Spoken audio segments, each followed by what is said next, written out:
ఈ వేళకు 3వ రోజు అండి. ప్రభుత్వం నుంచి మాకు ఎటువంటి హామీ దక్కలేదు.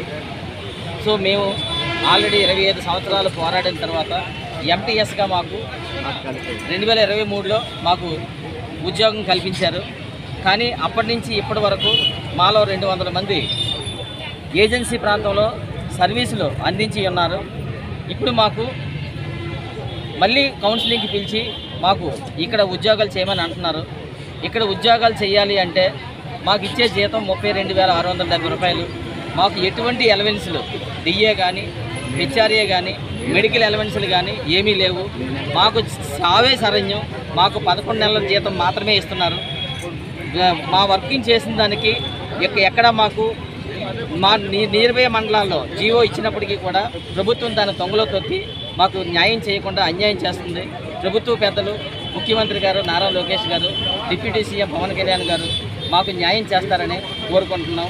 అలాగే మాకు ప్లెయిన్లో 429కి ప్లేసులు చూపిస్తే సింగిల్ టీచర్ స్కూల్స్లో 1 నుంచి 5 తరగతులు ఆల్రెడీ ఒక రెగ్యులర్ టీచర్ ఉంటారు.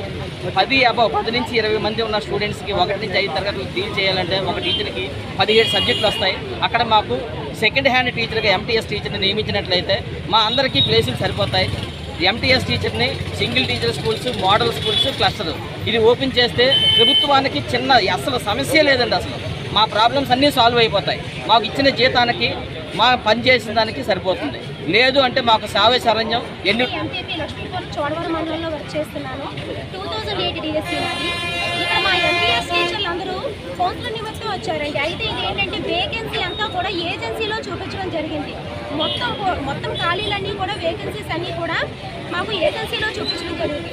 మాకు ఏజెన్సీలో వర్క్ చేయడానికి మాకు వచ్చే శాలరీ ఏంటంటే మాకు బేసిక్ పే 32,000 మాత్రమే వస్తుందండి.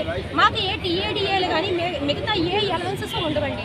మేము ఆ ఏజెన్సీకి వెళ్ళి 300 పైన కిలోమీటర్ల నా స్కూళ్ళకి వెళ్ళి ఏ విధంగానూ వర్క్ చేయలేని పరిస్థితి. మాకు అక్కడికి వెళ్తే ఏ అలవెన్స్ కానీ ఉద్యోగ భద్రత అంటూ లేదండి. అక్కడ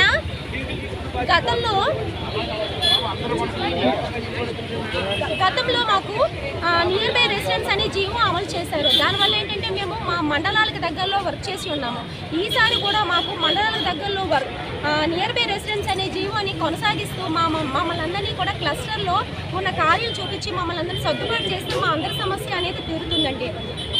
ఈ విధంగా మేము మీడియాకి అలాగే మా ముఖ్యమంత్రి వర్యులు శ్రీ నారా చంద్రబాబు నాయుడు గారికి, ఎడ్యుకేషన్ మినిస్టర్ లోకేష్ గారికి, డిప్యూటీ సీఎం అయిన పవన్ కళ్యాణ్ గారికి మీ మీడియా తరఫున మా గొంతును అక్కడి వరకు వినిపించి మా బాధను అర్థం చేసుకుని మా అభ్యర్థన, ఇది డిమాండ్ కాదండి, ఇది మా అభ్యర్థన అండి.